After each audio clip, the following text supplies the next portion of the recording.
This is McKenna O'Brien and Carly Smock with the Linton-Stockton Student Press. Today we're with Jon Swaner. Thank you for meeting with us today. Oh, you're welcome. It's my pleasure. Our first question, when you were younger, what did you picture yourself doing? Not this. I was actually wanting to do sports, sports play-by-play person. Whenever I'd watch Cub games at home, I would play along with the play-by-play, sometimes putting the TV on mute. So that was my dream job. It's still, I think, the best job in the TV business is play-by-play. When did you realize you wanted to be a reporter? Boy, that's a good question. I think it happened in college. I was doing some other things that weren't TV related, medical field related, and then when I found out that I really didn't enjoy that, I mean, I respected it, but I didn't enjoy it. I wanted to do something more, and then I just happened to run into a radio instructor at Indiana State University named Dave Sabini, and he told me that I should try this for a semester and see if I liked it. I did, and I've been doing this ever since. What are some obstacles that you have had to face to get where you are today? Well, first of all, shyness, believe it or not. I was incredibly shy, and I still am to an extent, but incredible shyness when I was growing up. In fact, a lot of my high school classmates can't believe I do what I do. I'd say that's one of the biggest obstacles. And then the other part is I stuttered as a kid. I had to overcome that, and just I don't know, just I never really saw myself doing this. I think like a lack of self-confidence is another part of it, but we've gotten past that, thankfully. Who has inspired you to get where you are now, and why did they inspire you? Dave Sabini, because he's a great guy. He was someone that I looked up to. He was a radio instructor at Indiana State University, and he's been passed away for a few years now. But he was the one that kept telling me to keep trying, and he would work on different things. And he was the one that got me to believe in myself. So Dave Sabini was a big part of it. What are some day-to-day challenges that you face as a reporter? Day-to-day challenges, trying to fit everything in one day. That's the biggest one. And then on slow days, finding something for us to cover. Sometimes we have that problem as well. Is like when news is slow, those are the days that are really a grind, and you try to figure out, okay, what can we do? What will be the best use of our time? And then there are days where we've got so much going on that we don't have time to fit everything in. Then you've got to decide, make some tough decisions on what we can cover. And then we try to find time for the other things that we didn't get to. Those are the days that are challenging. And time is it's just which way is the pendulum swinging, and then we only have so much time to squeeze everything in. Was it hard to adjust from moving from WTHO to WTHI? Wow, that's a great question. I was at WTWO for 13 and a half years, so yeah, coming here, it was an adjustment. I think the biggest adjustment was that I didn't have to drive a half an hour anywhere. Literally, that was a big part of it. But then we do things differently here at WTHI. It's not that we didn't do things the wrong way at WTWO, it was just different. And so, you know, I had to learn how to operate differently. My day-to-day activities changed. The focus of what I covered was the same, so that was nice. But, you know, we have different ways of presenting the stories here versus how we did things at Channel 2. And so, yeah, there was a bit of an adjustment for sure. I can imagine that you're in contact with a lot of different people because of your line of work. So how do you communicate with all those different people? Primarily by text. I can text somebody and then just wait for them to respond on their time. Email is also a big thing that I use. We get hundreds of emails a day. Most of those are from people wanting us to cover them, but I'll also get a lot of emails from contacts, and then I'll also do the old-fashioned phone calling. That typically works for people older than us. Any way that you would use social media, we use a lot of social media. I message a lot of my contacts on Facebook, just any way I can to get a hold of them, and I'll send sometimes 4 or 5 different things, whether it be, you know, like you'll send a text message, send a phone call, send them a message on Facebook and any of their social media to try to get a hold of them, because your job is to find them. So typically any way that you use to get a hold of somebody, we'll use the same for our news contacts. We read that you are a part-time lecturer at ISU. Yes. What do you hope students take away from the lectures? Well, we're more of a project-based class. My lectures are just kind of a precursor to what we do, and we do various forms of the TV industry. We interview, we do teleprompter projects, we do projects without teleprompter, we do radio projects, and they'll do a podcast. What I want them to get away is find what they're good at, what speaks to them. What do they have to say? You know, this is part of being in this industry, is finding what you want to say, what you want to do. So I want them to find their voice and really go after it and be who they want to be. And I've got students, former students, that are doing incredible things. Some of them are doing what I do, and others are doing, one student I have makes videos for a living. I mean, he just goes around the country making videos with various nonprofits and high schools. And I mean, they're really, really good videos. And that's what he did. He found what he was good at, he found what he was passionate at, and he went for it. That's what I want my students to do. When you're out and about, I'd assume that strangers try to come up and talk to you since you're on TV. Yes. What are some funny situations that have come up because of that? The funniest was when someone asked me, what's the weather going to be, and they thought I was Jesse Walker. Jesse is much better looking than I am. That happened last night, actually. Someone came up to me and asked, what's the weather? And I'm like, well, I think we're getting some winter weather. And they were like, aren't you the weather guy? I'm like, no. You're not Jesse? No, Jesse's over there. He was actually in the restaurant at the same time I was. But what they heard was that somebody in the TV station was there, and they recognized me. But other funny things that crop up, a lot of people remember me. I'm from Robinson, Illinois originally, so a lot of people remember me from my hometown, and they're people that I haven't seen in years, or some people that I don't even know, but they were parents of my friends, or they're relatives of some sort, or just people that I haven't seen in a long time. And I think that's the neatest part, is that I'll see people that I haven't seen in a while, or sometimes people just come up to me and they'll be like, hey, I just wanted to meet you. We've had kids come up because they just want to meet the guy they see on TV all the time, and it's very flattering, because I just think that I do a job, and I don't really, when you're in here and you only have two other people in the room on the air with you, and then two people on cameras, you don't really realize how many people are watching. You just kind of think it's just you and a camera, and that's kind of how I've always seen this job. Keeps my nerves down. But then when you get out in the world and people come up to you and they say, oh, I really like that story you did, then you realize, oh yeah, we do reach out. When I was in Indianapolis yesterday, I actually had somebody walk by me, say, hey, there's Jon Swaner. I'm like, I'm in Indy.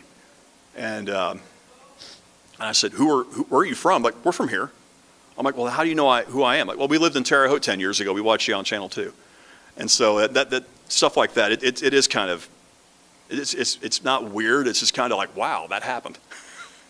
A follow-up question, how does it feel to watch yourself be on TV? It's very strange, and I can't stand hearing myself on tape because I sound completely different than how I hear myself normally.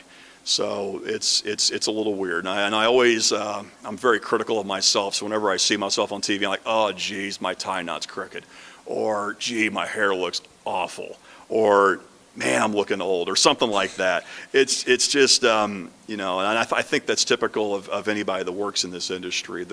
We're perfectionists by nature, so when we look at each other, or we look at ourselves, we can always find something that we could have done better, or or more often than not, how I sound, or how I deliver something, or how I read a story. I'm like, oh, geez, that was brutal.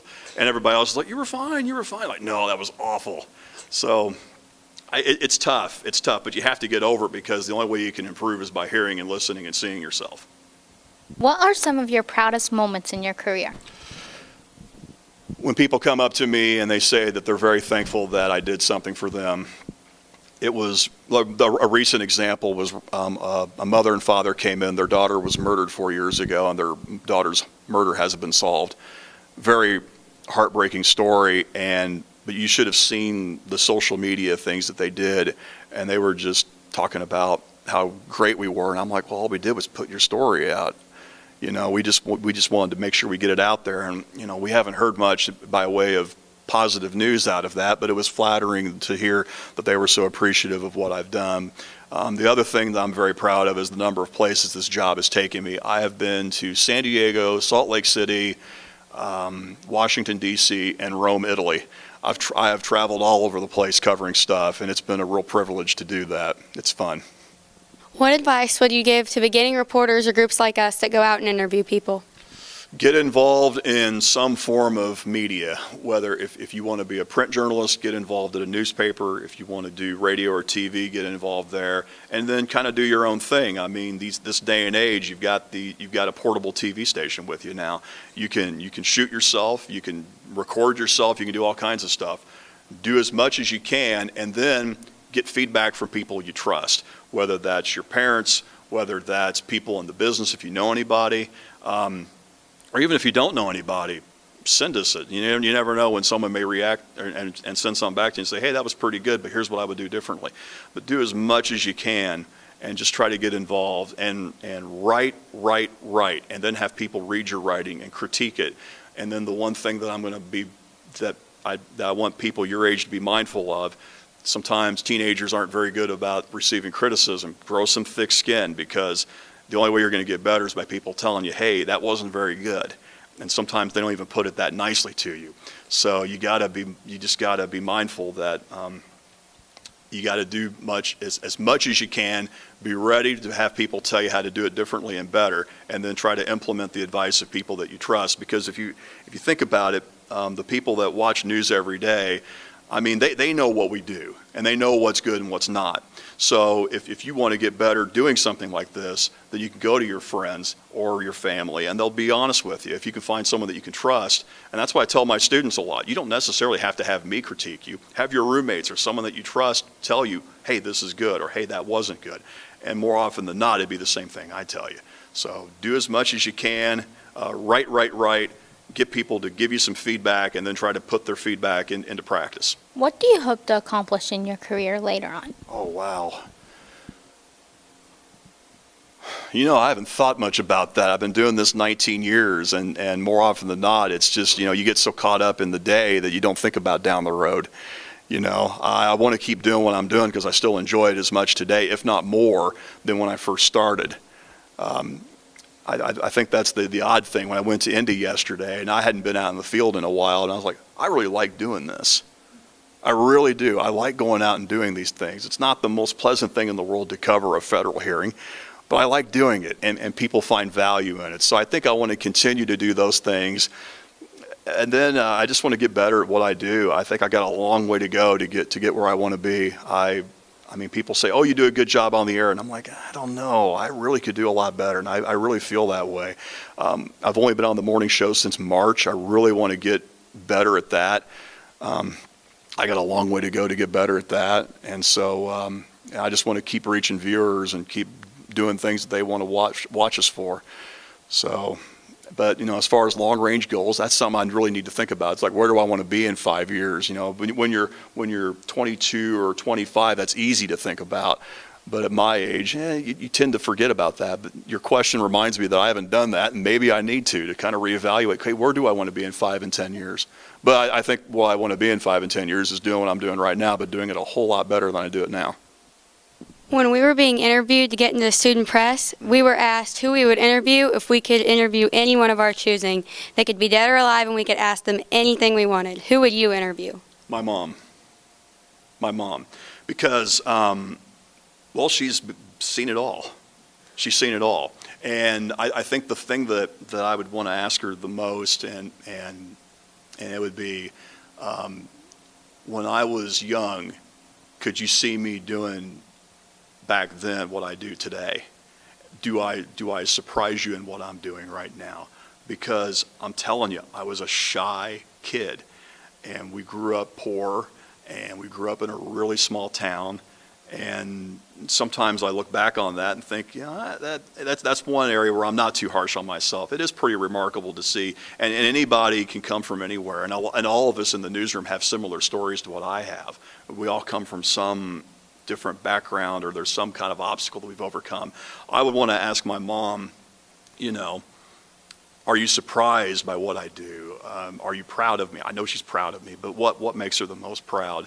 And she's able to watch a lot more now that I'm doing mornings.